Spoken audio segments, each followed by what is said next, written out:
Many would-be hardest levels are created, but only a select few of them can live up to the hype. Some of the levels that made an attempt to stand alone ended up falling off over time and being forgotten. Whether from bad decision making or circumstances out of their control, these 5 levels ended up failing to live up to the hype. On June 17th of 2016, a peculiar level would be previewed by the popular creator Manic648. Only 33 seconds of this unnamed level was shown, but it was immediately clear it took things to the max in both decoration and gameplay. This level was going to be both a visual masterpiece and extremely difficult.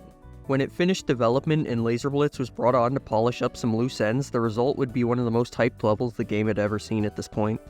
If Blade of Justice got over the line and was verified as a new top 1, we'd be looking at something truly special. Getting it out would soon be a bigger challenge than they ever could have anticipated, however.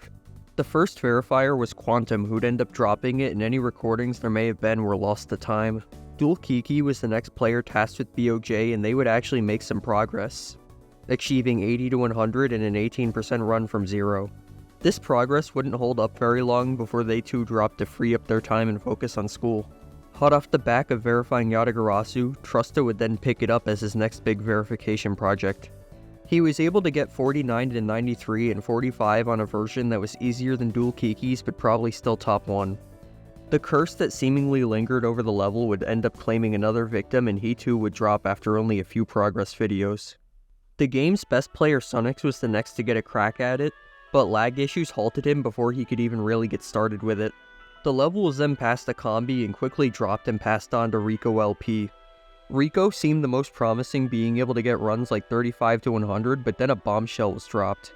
Manix ordered Rico to severely nerf the level in order to get it out, as the verification development hell was taking far too long by this point, and so he obliged. This version of Blade of Justice would end up being placed at number 23 on the list, and Wuxi would end up being able to beat it in only 2 hours after its verification. As far as the difficulty went, it fell far from the expected mark and was seen as a disappointment. But the decoration was a different story. Blade of Justice is still revered as one of the best levels of all time, and the initial reputation hit the nerf had on it would wash away in time. In the end, the unnerfed version of the level got to live on in the modern era of the game, with CD Music and his team creating Edge of Destiny out of its ashes. Unlike most remakes in this game, it managed to live up to the quality of its predecessor and is similarly viewed as an all-time great level.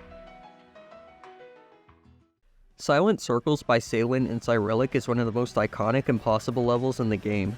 It took gameplay beyond the scope of what a human could ever hope to do. With the extreme levels of popularity, it wouldn't take very long for someone to wonder what a possible version of it could look like. A creator named Zeinvire seeked to make that vision a reality.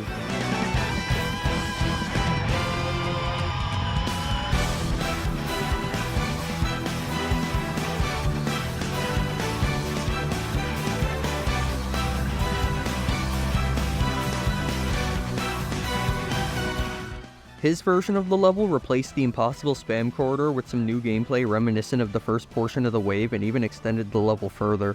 He enlisted the help of the current top 1 Demons verifier in Dolphy to take Silent Circles beyond what had been proven possible. He started off with quick progress, doing 54 to 100, 42 to 82, and 12 to 29, which he deemed the hardest part in the level. The progress would continue to accumulate just as quickly from then on.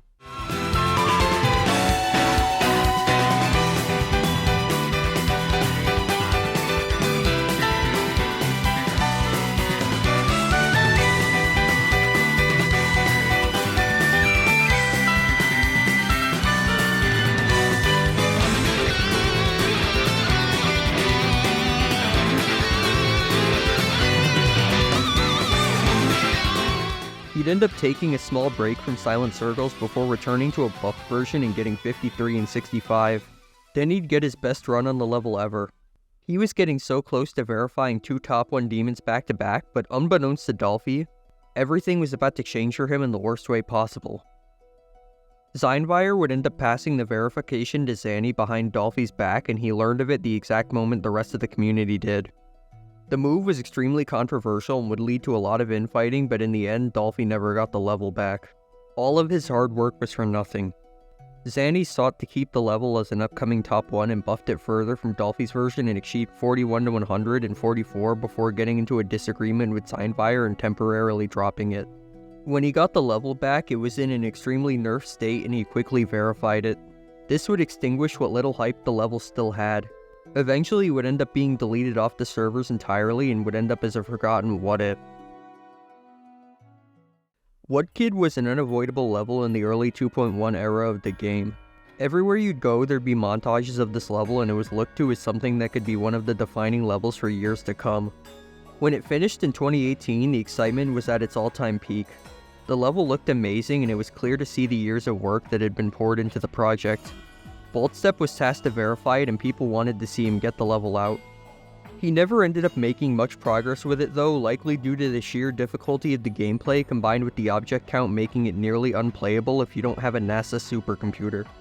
To make matters worse, traced art assets would be found across the level and it would stir up a controversy that would be tied to the level forever. The decision to revamp Woodkid would be made and it wouldn't be until 2021 that this new version of it would get finished. GD Alex had a stint as the verifier but would make very small progress before it'd end up in the hands of Zanny.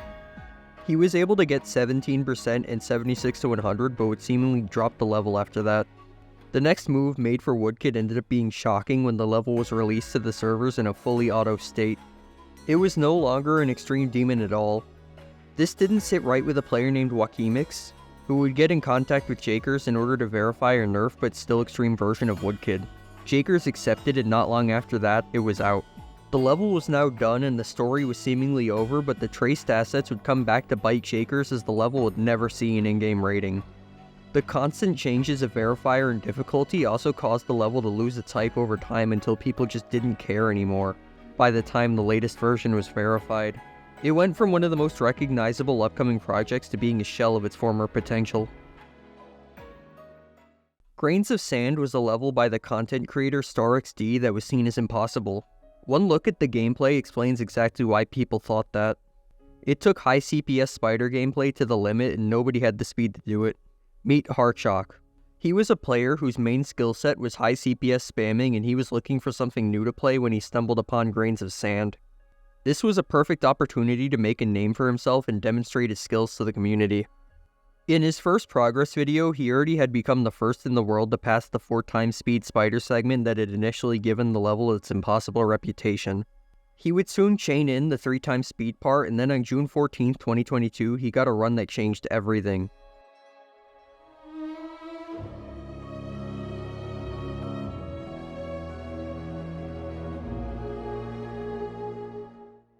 He'd made it to the last part of the level from zero, passing all of the spider gameplay. This run got him lots of attention in the community as it proved Grains of Sand could be beaten. Maybe a new #1 demon that used the spam skill set would be the future for the community. All of his progress showed that the ending ship was a huge roadblock for him though. He'd never been able to pass it in any sizable run. That part would end up being completely replaced when he got Pock to redeco the level to modern standards though. In its place was consistency wave gameplay that was more in line with his skills. After that, he was able to do it.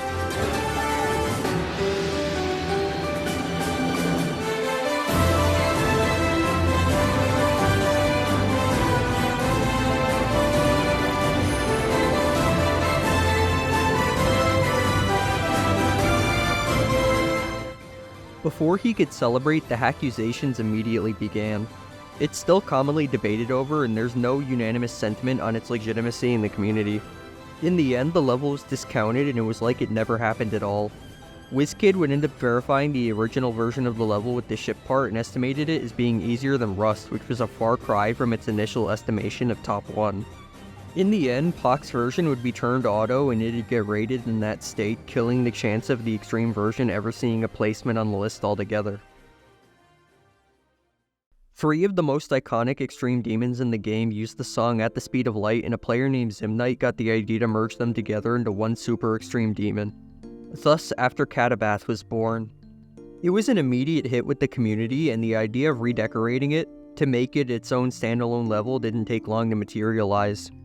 Zimnite would gather a large team of capable creators to accomplish that vision. They ended up coming to be known as the AP team. Their flagship level would take 2 years of work from all involved, but what they ended up with was seen as a masterpiece in 2018.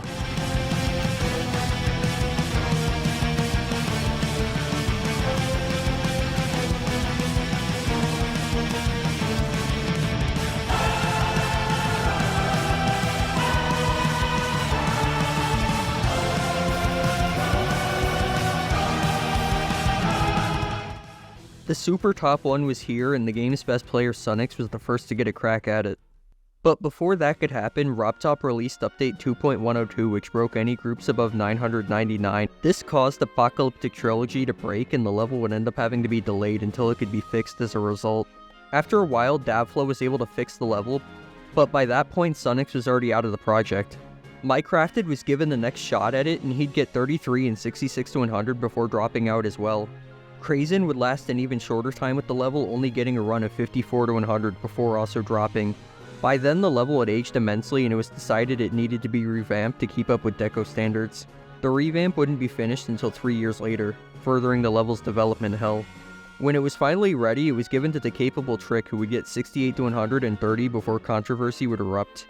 He would be kicked out of the project for being inactive and for giving the level to FNM04 without permission. The new verifier was set to be Poltergeist, and the level would be coming out in the top 40 state, being nerfed down from top 1 after 7 years of trying to get it to the top. That's where things stand today, as the new version is still being worked on to be fun for a change and hopefully present the level in a good light.